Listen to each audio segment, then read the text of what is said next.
Assalamualaikum warahmatullahi wabarakatuh. Pada pertemuan kali ini kita akan bahas tentang masih bab 1, yakni gerak pada tumbuhan. Kalau kemarin membahas tentang gerak pada benda ya. Nah, sekarang sudah mulai masuk ke gerak pada makhluk hidup. Nah, sebelumnya pernahkah kamu menemukan atau menyentuh tanaman ini? Ini adalah tanaman putri malu. Pasti pernah beberapa dari kalian ya. Nah, gerak pada tumbuhan. Bergerak nggak sih tumbuhan? Bergerak merupakan ciri makhluk hidup. Karena tumbuhan merupakan makhluk hidup, maka tumbuhan juga bergerak. Nah, geraknya seperti apa? Kita akan pelajari pada video kali ini. Gerak pada tumbuhan terjadi karena rangsangan yang merupakan bagian dari sistem organ pada tumbuhan itu sendiri. Nah, perbedaan gerak tumbuhan itu berdasarkan rangsangnya ada 3. Yang pertama ada gerak endonom, gerak higroskopis, dan gerak esionom. Endonom berasal dari dalam tubuh tumbuhan, tidak dipengaruhi rangsang. Higroskopis berasal dari tekanan air yang ada di tubuh tumbuhan itu. Nah, kalau esionom dipengaruhi dari rangsang atau lingkungan. Dibagi jadi 3, esionom ada tropisme, nasti, dan taksis. Nah, yang pertama itu ada gerak endonom. Gerak yang tidak dipengaruhi oleh rangsangan dari luar, yakni terjadi di dalam sel atau bagian tubuh tumbuhan itu sendiri. Contoh gerak kromosom pada inti sel pada saat proses pembelahan, atau gerak kloroplas pada hidrilla yang bergerak di sitoplasma. Selanjutnya ada gerak higroskopis. Nah, gerak ini terjadi karena disebabkan karena kadar air yang mengalami pengurangan terus-menerus atau di bagian tubuh tumbuhannya itu semakin kering ya, airnya sedikit. Contoh pecahnya kulit kacang-kacangan pada polong-polongan yang kering. Gerakan yang terjadi pada gigi pereksisom yang membuat kotak spora itu pecah. Nah, itu contohnya. Nah, selanjutnya ada gerak esionom, yakni gerak yang disebabkan oleh rangsangan dari luar tubuh tumbuhan atau lingkungan. Nah, gerak esionom ini dibedakan jadi 3, ada gerak tropisme, nasti, dan taksis.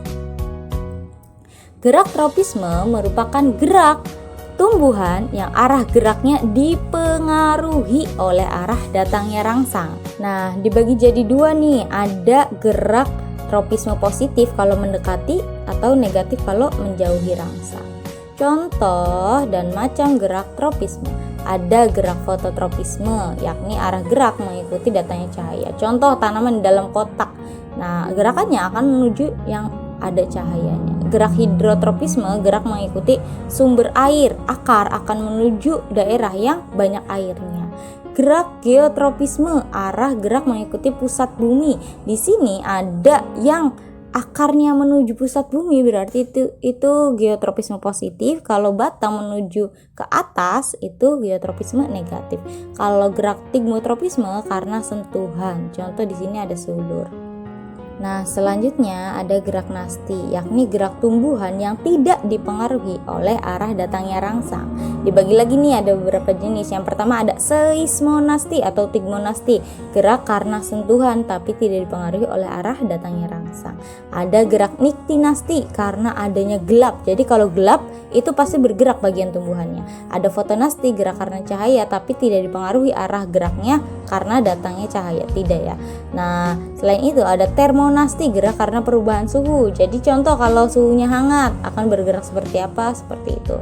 Nah, selanjutnya ada gerakan lain namanya haptonasti, gerakan karena ada serangga. Contoh ada serangga menclok ke tumbuhan, itu akan bergerak tumbuhannya.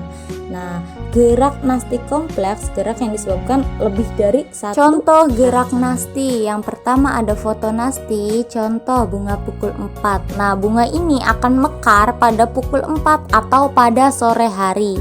Selanjutnya ada niktinasti, pengaruhnya karena gelap. Daun turi, daunnya akan terlihat menutup pada saat gelap atau malam hari.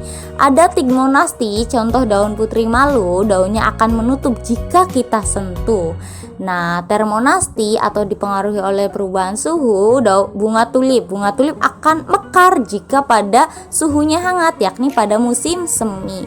Haptonasti, contoh tumbuhan kantong semar, jika ada serangga maka bagian bunganya akan menutup untuk mencerna serangga. Contoh nasti kompleks, sel penjaga pada stomata dipengaruhi oleh banyak rangsangan. Nah, selanjutnya ada gerak taksis, yakni gerak seluruh tubuh tumbuhan yang arahnya dipengaruhi oleh arah datangnya rangsang. Kalau tadi satu bagian tumbuhan saja, kalau sekarang satu tubuh. Contoh, fototaksis, geraknya dipengaruhi oleh cahaya.